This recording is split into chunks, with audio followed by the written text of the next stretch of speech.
한국처럼 학연과 지연이 발달한 이런 나라에서 예. 공소권을 퍼뜨렸다고 쳐요. 이것도 이제 뭐 굉장히 어렵겠지만 네다섯 곳 정도의 공소권을 줬어요. 예. 기관에 줬는데 그게 다 이제 사법연수원 출신들이야. 그리고 또 나중에 다 검찰청으로 가고 싶어 하는 사람들이야. 예. 그래서 그 사람들이 서로 그냥 알게 모르게 전화를 해. 그리고 카톡이나 메신저를 통해서 예. 이거 뭐 어떻게 할까요, 형님? 뭐 그러면 뭐 그냥 대충 처리해줘. 예. 아니면은 야 그거 좀 제대로 봐야 되지 않겠어? 뭐 이런 게 상상이 된단 말이죠. 어떻게 보십니까? 그럴 수도 있겠지만 예. 인간사니까 예. 인간의 현실이 그럴 수도 있겠지만 예. 기본적으로 지금 법조 환경은 사법연수는 단일 체제가 아니고요.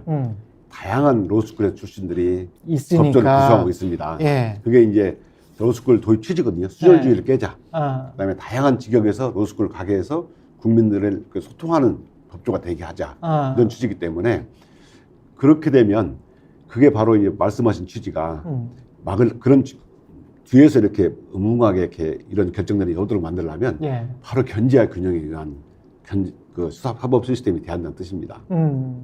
안에서 보시기에 검사들이 아니 저도 이제 KBS 있다가 나왔기 때문에 예. 이런 말씀 굉장히 좀 힘드실 거는 같아요. 예.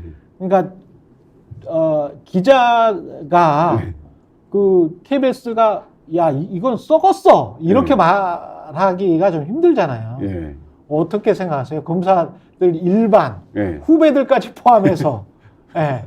어떻게 보십니까? 저는 이렇게 생각합니다. 예. 대다수의 검사들은 예. 검사 2,300명이잖아요. 예. 이제 대다수의 검사들은 오늘 또 국민들을 위해서 양심껏 일을 하고 있습니다. 예. 묵묵하게. 예. 그러나 몇몇 안 되는 소수의 특수통 패거리 검사들이 정말 검찰 장악하고 있으면서 검찰의 국민적 신뢰를 깨뜨리고 또 대다수의 양심적인 검사들의 명예를 자긍심을 잃게 만들고 있다. 이렇게 보고 있습니다. 근데 국민들의 시각은 침묵하는 다수, 당신들이 더 나쁜 사람들이야. 이렇게 이야기를 하잖아요. 기자들도 이제 기레기라고 욕먹는 게, 예. 뭐, 정권이 바뀔 때마다 예. 침묵하면서 그쪽으로 쓱 쏠리고, 예. 이야기하지 않고, 모른 척 하고, 예. 그냥 뭐, 나는 내일만 하면 돼. 예. 라고 하면서 형사부에 있으면서 나는 내일도 바빠. 이렇게 이제 그냥 넘어가잖아요. 예. 그러면서 이제 그 사람들이 어떤 기회가 되면, 예. 권력을 잡을 기회가 되거나 승진할 기회가 되면 그때는 또 아닌 것처럼 또 행동을 하는 또 국민들에게 배신을 하는 어떻게 보십니까? 그게 이제 되풀이 되고 있는 것 같아요. 우리나라의 이른바 권력기관에서. 그렇죠. 예.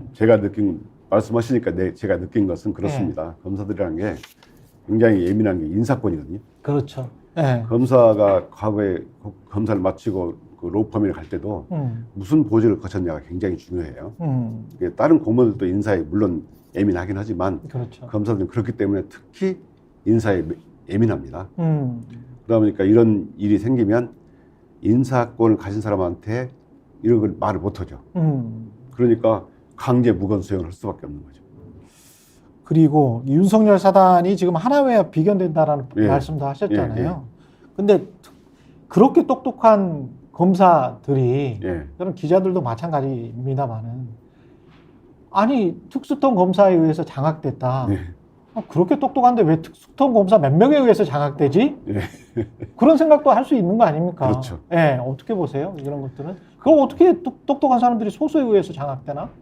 그 소수라는 게 예. 검찰이라는 게 요직이라는 게 있어요. 요직이 있고 인사권을 좌지우지하거나 예. 또는 언론에서 예. 이렇게 관심을 갖는 보직들 이런 것이 있는데 이런 것을 장악하게 되면 나머지 검사들은 난 조직에서 밀렸나 이렇게 자포자기하게 되는 거죠.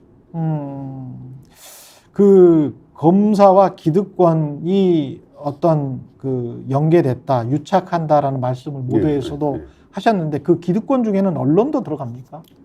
그렇다고 봅니다. 제 생각에. 예.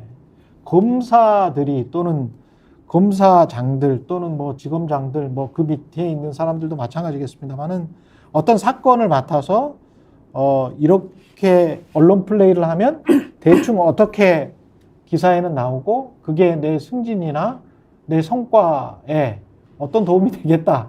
이게 좀 어떤 계산이 나오는 그런 방식이 있나요? 이제 다 그렇진 않는데 특히 특수통 패거리들이 건 수사 방식이 그렇습니다. 예. 수사만 하는 게 아니고 언론과 함께 가요. 그렇죠, 대부분. 그렇죠? 예. 제가 이제 겪은 얘기를 직접 그러니까 들어볼게요. 형사부는 잘 플레이를 안 해요, 진짜. 할 필요가 없죠. 할 필요가 없지. 예. 그리고 그 뭐라고 해야 되나요? 그러니까 이런 비속어를 써도 되는지 모르겠습니다. 잔바리 사건들이 너무 많아가지고, 예, 그걸 뭐 할 수가 없지. 예, 할 수가 없는데 예, 이게 수사를 할 때 예. 제가 겪은 얘기를 말씀드리면 제가 김학의 아까 사건 예, 기소 재판을 받았잖아요. 예, 그 수사 당시 경험을 보면 수사하면서 그 수사 내용이 누구 조사했다 이런 내용이 실시간으로 보도가 돼요. 아, 그렇게 되면 그 주변에 있던 사람들이 친구들이 아는 사람들이 예. 처음에는 그럴 리가 없어라고 하다가 예, 자꾸 실시간 보도가 되면 뭐가 있는 거 아니야 이렇게 됩니다. 아, 그러다가 점점 더 이게 보도가 되면 이제 가족들도 혹시 뭔가 있는 거 아니야 의심을 하게 돼요. 그러게 되면 이제 고립무원의 상황에 빠지게 되고 절망을 하게 돼요. 수사기관의 입장에 보면 그걸 노리는 거죠. 고립무원의 상황에서 자백하게 돼 있어요. 그러니까 출국 금지를 할 타당한 이유가 있었음에도 불구하고 이게 출국 금지가 불법이었어. 예. 그리고 뭔가 위로부터 압력이 있었어. 네. 이 모든 상황은 법적으로 한 게 아니고 정치적으로 한 거야. 이게 지금 윤석열 정부랄지 윤석열 한동훈이 주장한 거잖아요. 네. 그죠? 근데 이제 그런 말을 계속하면 네. 국민들도 이제 점점 그걸 믿게 된다. 계속 실시간으로 보도가 되면 네. 이제 낙인 효과라 해가지고 뭔가 있는 거 아니야, 죄를 지은 거 아니야 이렇게 낙인 효과가 되고 그런 젖어들게 되죠. 그러게 되면 이제 당사 입장에서는 그걸 방어하다가 언론을 방어하다가 자기 정작 본인 사건을 방어하지 못하게 되고 가족들까지 자기를 믿어주지 않게 되는 결과 좌절하게 되고 극단적인 생각을 하게 되죠. 그 대표적인 사건이 이성규 씨 사건이죠. 그렇죠. 네.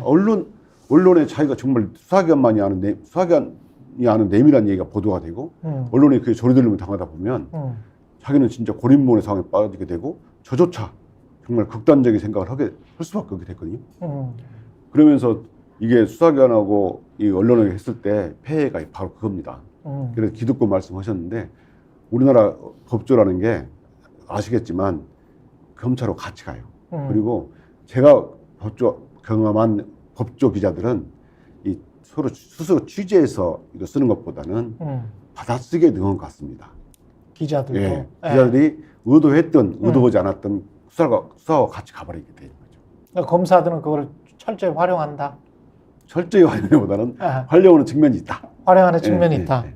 근데 검사들은 그런 특별한 어떤 뭐랄까요 교육을 따로 받는 거는 아니겠죠. 그렇습니다. 하다 보면 이렇게 해서 이렇게 언론에 어떤 사건이 크게 나오면 그게 내 성과에도 내 승진에도 도움이 되는구나. 그리고 선배들은 저렇게 됐구나. 예. 저렇게 잘 됐구나. 라고 하면 본인들도 그렇게 따라하게 되는 그런 건가요? 일종의 문화입니다. 수사는 예. 그렇죠. 일종의 문화인데 예. 수사는 이게 이론적으로 배울 수 있는 것은 얼마 되지 않고 예. 이거 어깨너머로 도제식으로 배우는 것이거든요. 그래서 선배들한테 이런 문제가 있으면 어떻게 수사할까요? 물어서 이렇게 배우는 거죠. 도제식으로, 실습식으로. 그리고 수사는 이론적으로 배울 수 있는 것은 얼마 안 됩니다.